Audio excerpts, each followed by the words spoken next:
तपाईले संसदको रोस्टरमा उभिएर यस्तै निराशा जनतामा बढ्ने हो भने कांग्रेस एमालेले यसै गरेर तपाईहरु मात्रै मिलेर सबै लाद्न खोज्ने हो भने पार लाग्नेवाला छैन। मुलुक जनता एकदमै रिसाएका छन्। यो विस्फोट हुनेवाला स्थिति छ। बांग्लादेश र श्रीलंकाको स्थिति नेपालमा पनि हुन सक्छ भनेको 1 वर्ष नपुग्दै त्यस्तै भइथ्यो के यहाँ।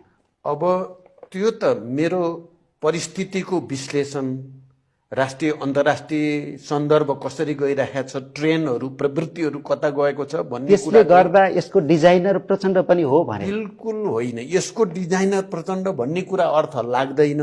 तर प्रचण्डले समयमा नै सरकारलाई सतर्क गराएको थियो। जनतामा आक्रोश धेरै बढिसकेको छ, युवाहरूमा आक्रोश बढिराखेको छ। बंगलादेश, श्रीलंका लगायत विभिन्न देशमा यस खालका घटनाक्रम भइराखेका छन्। त्यसकारण 2/3 घमण्ड गरेर सरकार बस्यो भने कुनै पनि बेला नेपालमा विस्फोट हुन सक्छ भन्ने कुरा मैले 1 वर्ष अगाडि भनेको थिएँ। जति बेला यो आन्दोलन 23 गते यस्तो होला भन्ने कुराको कल्पना गर्ने ठाउँ नै थिएन। मैले त देशको समग्र परिस्थितिको हिसाब गरेर जनताको मनोविज्ञान र मनोभावनालाई बुझेर र सरकारले गरिरहेको गलत क्रियाकलाप, कुशासनतिर जो सरकार प्रवृत्त भयो र 2/3 घमण्ड गर्यो। मैले त्यति बेला भनेको थिएँ बंगलादेशमा त 2/3 भन्दा बढी थियो शेख हसिनासँग। 2/3 ले काम गर्दैन, यो संख्याले गर्ने कुरा होइन। यो सुशासनतिर गएन भने कुनै पनि बेला जनता आउन सक्छन् भन्नुको मेरो तात्पर्य। मैले कुनै डिजाइन गरेको भन्ने होइन। मैले त सरकारलाई खबरदारी यसो नगर।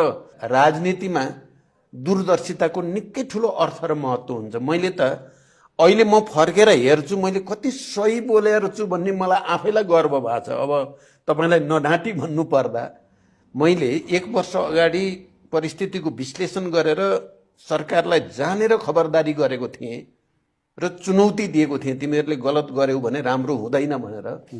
अहिले त्यो फर्केर ती सबै रेकर्डहरू हेर्दा चाहिँ बिल्कुल परिस्थितिको वस्तुवादी विश्लेषण र चाहिँ दूरदर्शिता प्रदर्शन भएको रहेछ भनेर मलाई चाहिँ साँच्चै गर्वको महसुस भएको छ। अहिले त सबैले त्यो कुरा मानि पनि सके। तपाई डिजाइनर नभए पनि त्यो आन्दोलनमा चाहिँ कति माओवादी कार्यकर्ताहरू परिचालित हुनुहुन्थ्यो? अब मलाई कस्तो लाग्छ भने हामीले 1 वर्षसम्म जसरी सरकारको भण्डाफोर गरि नै राख्यौं, सरकारले गरेका गलत क्रियाकलापको आलोचना हामीले गरि नै राख्यौं र हामीले जनतालाई र युवाहरूलाई पनि अपिल गरि नै राख्यौं।